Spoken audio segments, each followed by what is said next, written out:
But what would you say to that person who's struggling to really be their authentic self, at whatever age it is? Because, it could really be at any time in your life that you're struggling. I have a friend who's trans, and she didn't come out until she was in her 50s.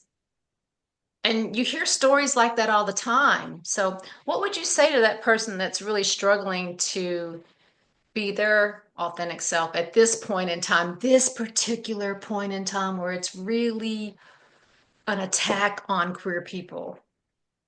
I think what we can say, at least in this time, and I agree with you, we are at a rough time. It is tough to be a member of the queer community at this moment in time.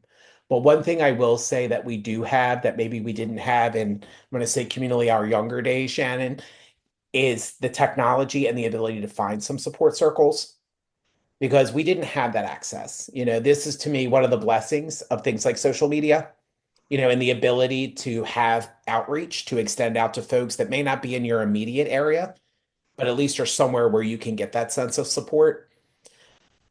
Especially, for folks, again, you're like the experience of your trans colleague, that you're just speaking of. There's the ability to get out there and find support for folks that maybe are walking their same path, to be able to say, hey, look, I'm going to put something out here. Has anybody been there? And I do think I am a little optimistic when I say this. I do have faith in folks that are still there to care for others. I think it's what drives us every day as nurses. And I do see that in people that aren't nurses. And they know they've walked the walk. I'm sure that there's someone that has experienced the same challenges that that individual has faced and has had strategies to be able to mitigate that and can give that support. We always know that everyone's walk is different. Mhm. There's always a different deviation in the path. No matter who we are, things are not always the same.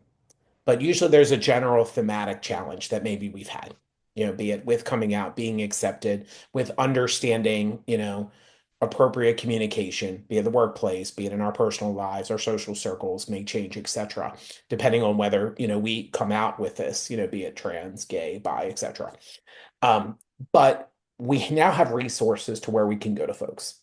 So in that case, I would say my advice is go out there and seek that out. And if you're that worried about your relationships with your support circle, that may be the time when you realize that may not be your, put it to kind of vernacular, your ride or die. Those may not be your folks that you're going to want in your life 20, 30 years from now. Regardless of, you could be trans, cis, wherever you are, because you need these people.